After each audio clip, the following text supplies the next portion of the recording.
Hello, this is Simon Hyatt. I'm the contributing editor of Singapore Business Review magazine. Today I'm presenting the Management Excellence Awards 2021, recognizing the country's most exceptional business leaders, teams and innovators. I am joined today by Piers Ng, Chief Executive Officer of Peregrine Security. Piers has won the Executive of the Year Building Services and Facilities Award in the SBR Management Excellence Awards 2021. Piers, thank you so much for being with us today and congratulations on your award win. Thank you, Simon. I'm truly humbled to receive this prestigious award. This would not have been possible without the unflinching support of my wonderful team in Peregrine Security.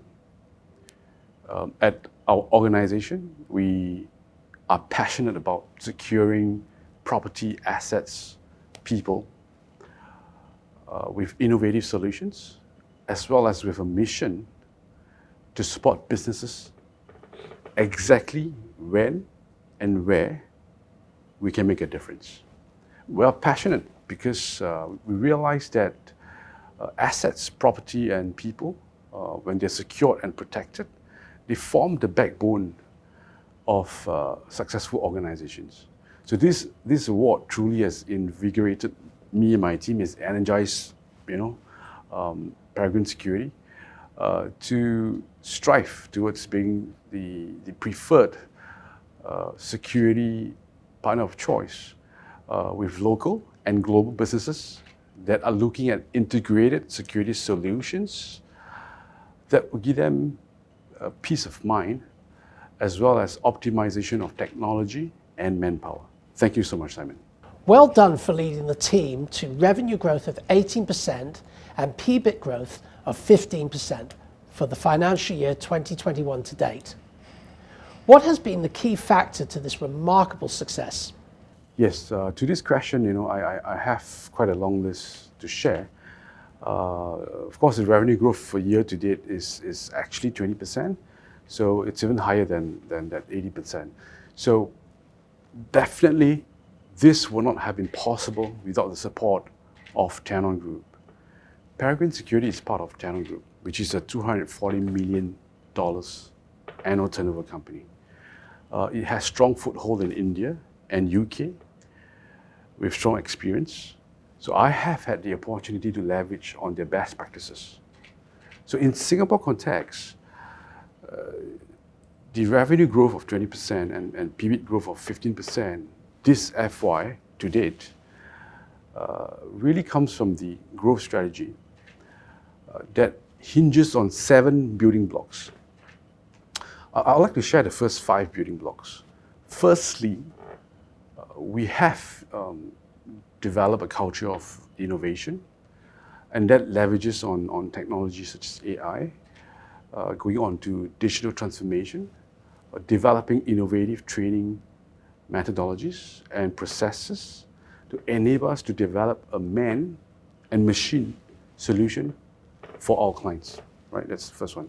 Now, secondly, we leverage onto our technology arm, Soteria, which is part of Tenon Group company. And we also form strategic partnership with local technology companies in Singapore to allow us to develop solutions that can fully support the entire industry ecosystem. So what it means is that it allows us to bring the man and machine concept, right, to ground execution, right? So man and machine means manpower and technology, right? So we have to actually bring it down to execution. So we have built the culture of innovation. We have had our technology partners and technology arm. So these are the 2 building blocks. The third one would be in terms of investing in human capital. That, especially with our management team, with regards to upskilling them to be able to conduct effective security risk assessment, to understand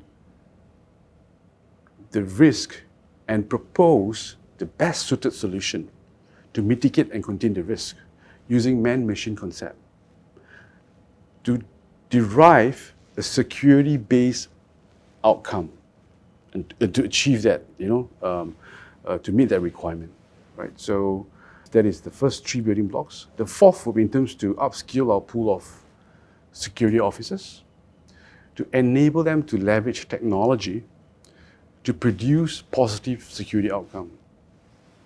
Now, fifthly, we have moved away from being overly reliant on quantity or manpower. We have actually focused ourselves on crafting quality pool of security personnel. Okay, the industry is laden with challenges. There are rising costs, rising wages, and there's been a shortage of supply of manpower. So what happened is that the industry is forced, to take in sometimes less suited, less appropriate, or less qualified security personnel. So we steer away from that. So these 5 building blocks, right, they have actually allowed us to win many new projects and win established clientele in FY 2021. Some of these, in fact, these clientele are established entities, the likes of CapitaLand, which include the flagship building, Capital Spring, Ascot Properties, Fraser's Commercial Properties, Sports SG, Ngee Ann Polytechnic, Fairmont Hotel, Swiss Hotel, etc., etc. So all these new clienteles have resulted in us to grow our revenue by 20% FY to date, and it will continue to grow further for the remaining FY. So we have built trust with these new clients, and we have also demonstrated the outcome-based approach, the benefits of it, with several of them. Those that have not onboarded, to implement the outcome-based, they actually engage, our services, knowing that we have the capability, and they intend to roll it out in the next 1 to 2 years, right? In terms of our ongoing clients, we have clients like Sentosa Cove Resort Management, M1, Renci Hospital, Oceanfront at Sentosa, and we have already started looking and working together towards this outcome-based approach. Concurrently, we're also upskilling the officers and ensuring the quality of officers at this with our current clients. We have actually seen through successful implementation with clients like Mapletree and Sports SG, of which they have obtained savings of 20% to 30% through cost reduction, right? Through manpower reduction, but yet achieving even better quality security outcome, better results. So, example, we have done it through Mapletree, using centralized command center across multiple properties, leveraging on technologies such as AI, and deploying skilled security officers. Right. We also have 2 building blocks that have yet to mention, because I mentioned we have 7, and our growth strategy drive on these 7 building blocks. Right. So I shared the first 5. The remaining 2 will be the sixthly, the emphasis on operational excellence and training emphasis. The 7th would be in terms of investing heavily on compliance this FY to ensure that we comply with all the regulatory requirements, as well as to test our officers' hands-on knowledge for ensuring that they can deliver ground execution. So we test their hands-on knowledge, ensure they can perform well on the ground. So as clients, receive a better service quality, what happens is that their client retention actually goes up. So just to share with you, this FY we have won 20 assignments. We have renewed 8 projects and lost only 2 renewals. So our client renewals have gone from 50% in past FYs to 80%. And this further drives revenue growth on a sustainable basis. Right. So And the next thing which I want to share is in terms of PBIT growth, right? So PBIT growth comes with naturally, having leaner management resources through extensive human capital investment, through extensive training, as well as rewards. So we reward and we have high incentive for our management team for specific project tasks and KPIs. So what we have is a continuum of incentive across the financial year for the teams. And we also have a yearly performance review, which looks into their yearly bonuses and rewards. So it's human capital investment, and that pushes them to do more, multitask, upskill themselves. So we have done it with lesser management resources, and it results in much higher earnings per revenue. Okay. In terms of PBIT growth, okay, we also have achieved that through higher gross margins, because I mentioned earlier there's a lot of productivity gain using outcome-based solutions, and the client savings. What happened is that they actually allow us to command a higher average rate per unit. That means every security officer unit rate pricing is higher because it's better quality. They have had savings. So what happened is that when clients end up spending less for better quality, right? They used to pay more for quantum. In fact, they pay good quantum, high quantum for quantity, but now they're paying less for better quality. And then this means my unit rate can go up, right? Because it's better quality. So per unit is up, margins go up. So margins, it's raised. Then down the line we manage our overheads and everything. So PBIT is increased. We also have an integrated state-of-the-art operation center. So it's state-of-the-art. We are actually able to monitor all our sites, all our clients from our integrated operation center.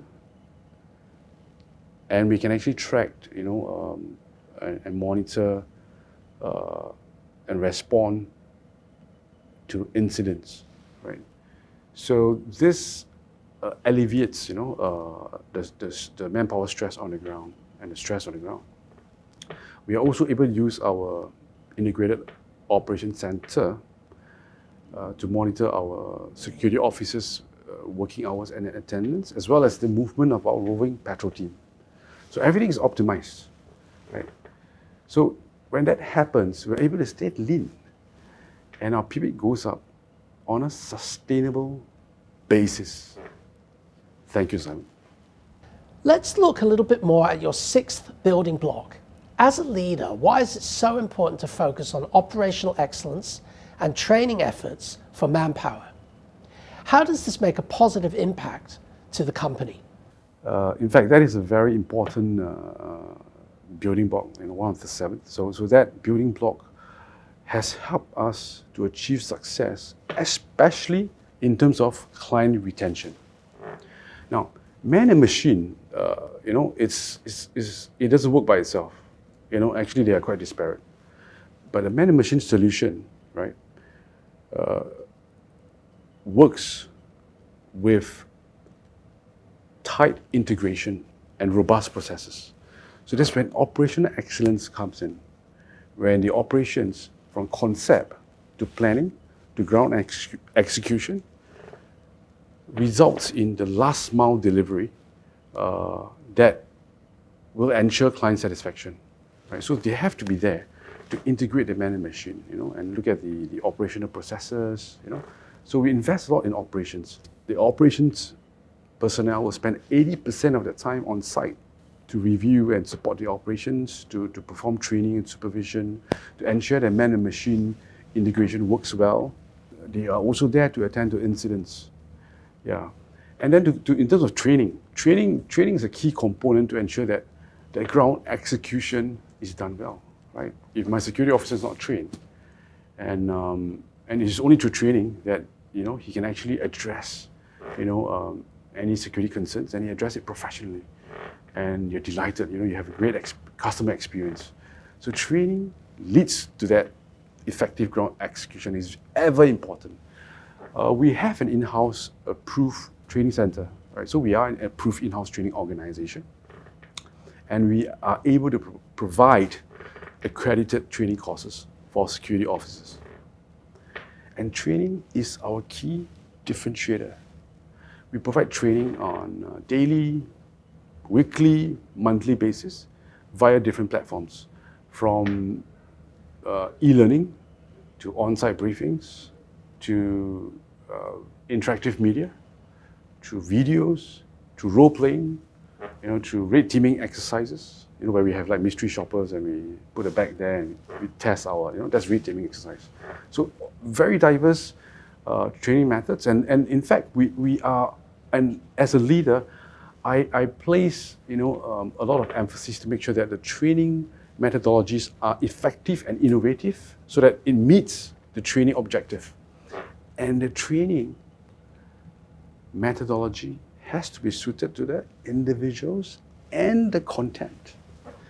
So as a leader, again, I mentioned I place so much emphasis on operational KPIs and training KPIs. I have weekly, monthly meetings with them, with my team, with reports.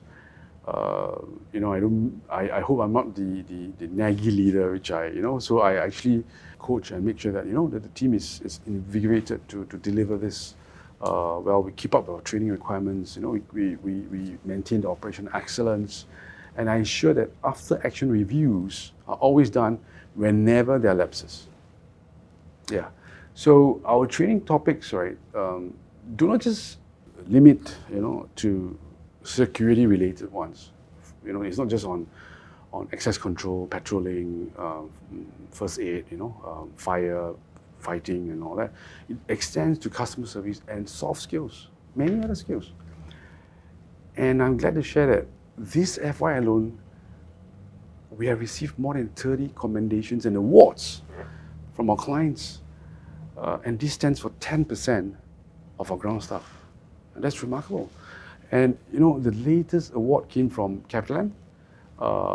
They gave us permission to share the award on LinkedIn. They are, in fact, we were looking at doing a press release on the award, where they awarded our staff for delivering excellent customer service for going the extra mile. So the impact is definitely huge, and it will go a long way to ensure that we deliver good services, and that will ensure good client retention on a sustainable basis. You've achieved a lot in your career. At this point, what else do you aim for? Also tell us about your aspirations for Peregrine. Great, thanks. I've achieved a lot of failures. That's how I achieve success. I mentioned earlier in our private conversation, these failures, make me stronger, So, and as a company, we experienced that we became better. So, my aspiration for the company is to double the growth within the next 3 to 4 years. Because by now, Peregrine Security has solidified its foundations. Really, compared to when I first joined. It has really solidified its foundations. We have acquired a good portfolio of clients with established brandings. We will continue to get good references for clients, right, by delivering well consistently. We will continue to make positive impact to the industry so as to build up our branding. In my most honest opinion, Peregrine Security has huge potential for growth, and I think it's poised, to be a top market leader over the next few years under the guidance of Tenon Group. Tenon Group actually has, market leadership in India and UK, and it also means that we have strong financial support and muscles. This means that our growth comes in organic and inorganic forms. So we're looking at acquisitions in Singapore for good companies. We are also looking at expanding our business into other parts of Asia and all other regions. That is on a longer term horizon. In terms of Singapore itself, we are looking at new lines of business. For sure, we're looking at facilities management. We are actually very strong in facility management, and it is a key competency within Tenon Group. And actually, there is Tenon FM in India and UK, which is a very reputable business and company with many awards on the same. So we want to leverage that and start this new line of business. Piers, how do you feel about being awarded as the Executive of the Year for the building services and facilities industry? I feel extremely grateful and honored, that Peregrine Security is recognized for its success. The honor is not solely mine. The honor belongs to the group and the team. Right? We are developing leaders within the team, and we sincerely hope to come in as a Team of the Year 2022 for the nomination for 2022. So thank you so much, Simon. I really appreciate this award, and you've asked very good questions. I think I just want to share that we are definitely going to push ourselves further, and we have great plans. And I think investing in human capital and the different building blocks that we have, I think it will bring us far. Piers Ng, thank you so much for being with us today, and congratulations once again on your award win. You're a delight. Thanks. Thanks, Simon.